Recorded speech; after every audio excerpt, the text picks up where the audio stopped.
I'm going to be touching on theories that were talked about in our book. The first one is Erikson and identity development. The unique development task of adolescence is to solidify a personal identity. This task involves expanding one's perception of self-sameness and feeling the continuity of one's existence in time and space. The ultimate goal is to emerge at the end of adolescence with a firm sense of a functioning whole. Savin Williams points out that given the cultural context and the time when Erikson was writing, which was in the 1950s and 60s, developing a positive individual or group identity that coalesced around sexual status was not in anyone's inventory of possibilities. To Erikson, homosexuality is a negative, desperate attempt to regain mastery when routes toward positive identity appear unachievable. It is easier for a person to be sure of something, even if that something is as devalued as homosexuality, than to suffer a confused identity.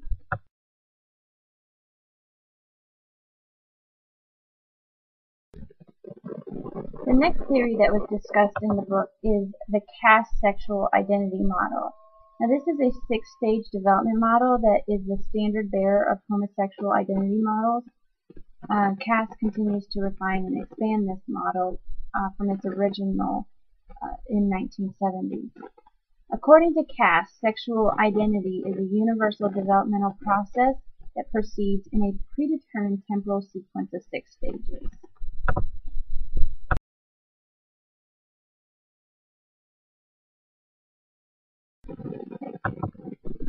Alright, the first stage is titled Identity Confusion.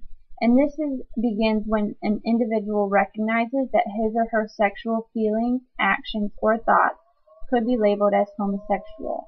And the phase ends with the declaration to oneself either, no I am not, which is known as identity foreclosure, or yes I am, which is known as identity exploration. Emotional tension, bewilderment, and anxiety are common at this stage.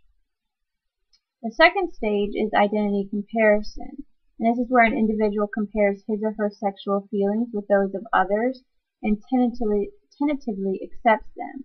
It starts out as I might be, and the stage ends with an acknowledgement of identity and says I probably am. Through self-examination and the feedback of others, the individual evaluates this possibility as desirable, which is known as a true sense of self, or they evaluate the possibility as being too costly, meaning like alienation from family and friends, or it is considered a temporary aberration, where it might be bisexual or it's just a special case or desire. From there they move into identity tolerance, which is the third phase, and this begins with a tentative belief, and it's known as I likely am, and it ends with certainty without full acceptance. I am, but I really don't want to be. The individual gains greater clarity about how this identity affects other domains of the self. Initial contacts with other homosexuals are made, and well-trusted heterosexuals are informed. These experiences lead the individual either to devalue or minimize contact with other homosexuals, or to deepen acceptance and commitment to a homosexual status. This then leads into the fourth stage, which is known as identity acceptance. And this is where they say, it's okay that I'm gay. They are comfortable among other homosexuals. Those at this stage make selective disclosures to others, although passing as straight may still occur. Discrepancies between positive reactions when among gays and negative reactions when among heterosexuals leads to stage 5, which is identity pride. This is where they say, I am gay and proud of it. The universe is dichotomized into the gay, which is a source of pride, and on the other side, the not gay, which is a source of anger. Preference to be with like-minded people is common in this stage. And finally, the 6th stage is known as identity synthesis. I am a poet who is gay, not a gay poet. The merging of private and public homosexual self is common in this phase. An integrated sense of self as homosexual with other aspects of the self is achieved. Being a homosexual is an important but not exclusive aspect of the self. The person is at peace. They feel self-actualized and not defensive, and has positive interactions with those that are not gay.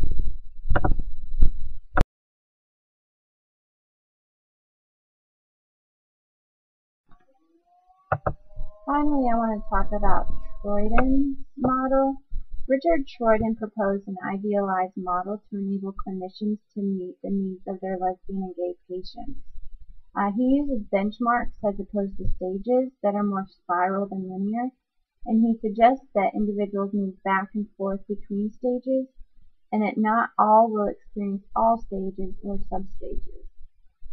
The variations occur based on the rate of progression, the different paths taken, the coping strategies available within each stage, and then the final state that is achieved.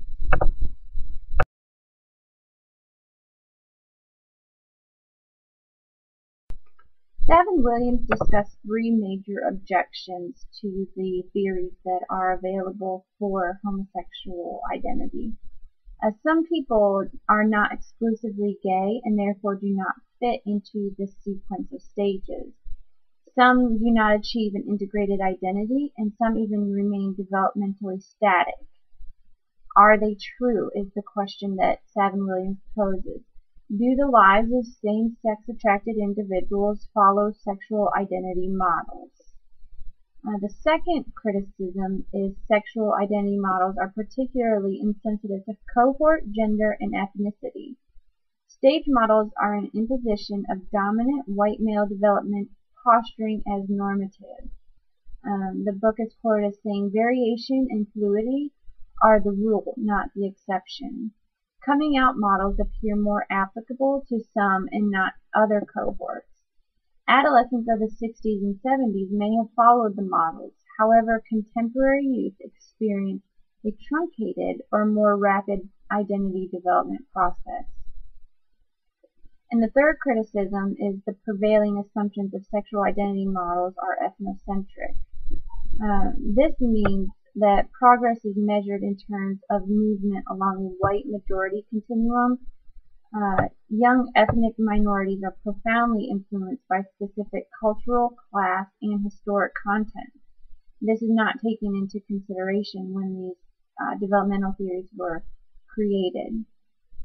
Sexual identity is continually being negotiated and renegotiated in response to life events and historical or social forces.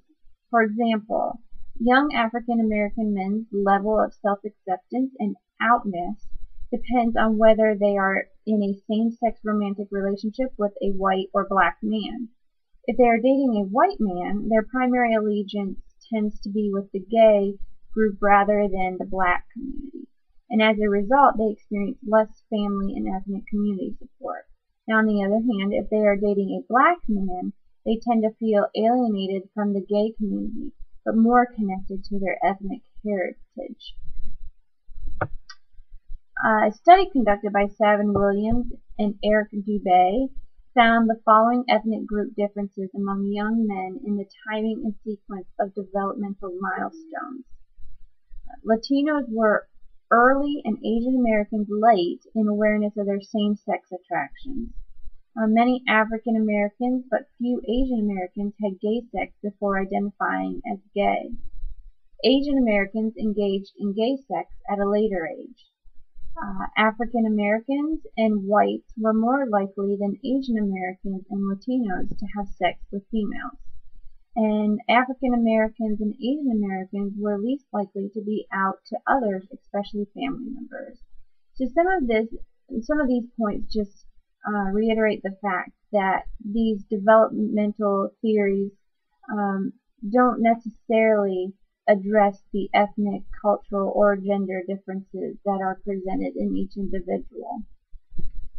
According to the research done by Savin Williams, the lives of many, if not most, young women and men do not fit tidily into these master narratives.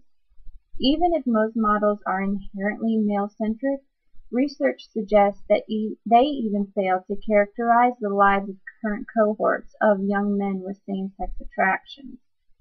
Of the many young people Savin Williams interviewed, only 2% of the young men and none of the young women adhered to the published sexual identity.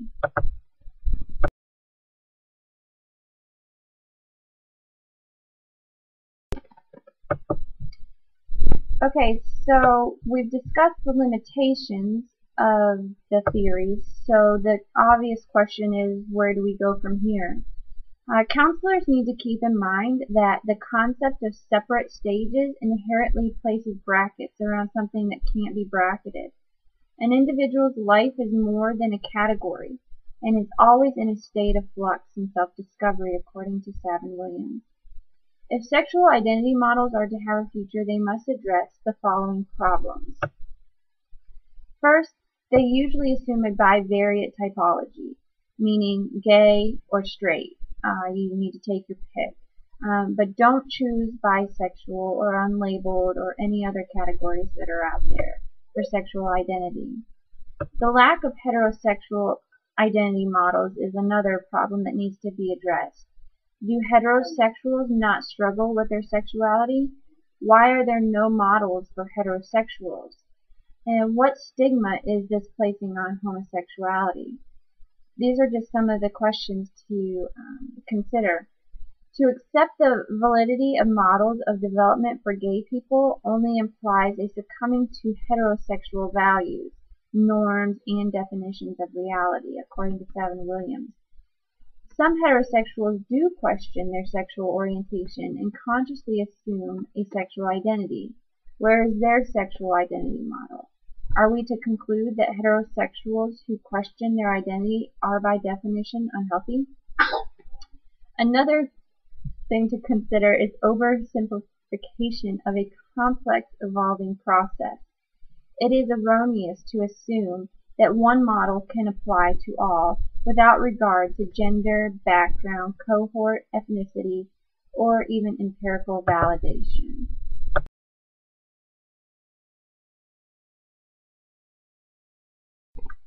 Finally, I want to touch on differential developmental trajectories. And this is to help counselors moving forward. The basic assumption is that sexuality is a valid context for adolescent development, for all adolescents regardless of sexual orientation. We need to discard the following three beliefs. Life progresses along an orderly series of idealized sequential stages. The complexity and diversity of developmental processes that shape lives need not be considered. And finally, young lives can be understood from research based on a population of highly selective adolescents, for example, those who identify themselves as gay. We need to discard those and start to introduce the following. Same-sex attracted teenagers are similar to all other adolescents in their developmental trajectories. All are subject to the same biological, psychological, and social influences. The second thing is same-sex attracted teenagers are dissimilar from heterosexual adolescents in their developmental trajectory. Perhaps due to a unique, biologically mediated constitution and cultural heterocentrism, same-sex attracted young people's psychological development is different from that of heterosexuals. Third, same-sex attracted teenagers vary among themselves in their developmental trajectories, and this can be similar to the ways in which heterosexual teens vary among themselves. The interaction of sexuality with gender, ethnicity, geography, socioeconomic status, and cohort results in distinctive trajectories among teens. The developmental trajectory of a given person is similar to that of no other person who has ever lived. Given the profound diversity inherent in individual lives, general description of group mean differences and similarities may be irrelevant when applied to a specific individual.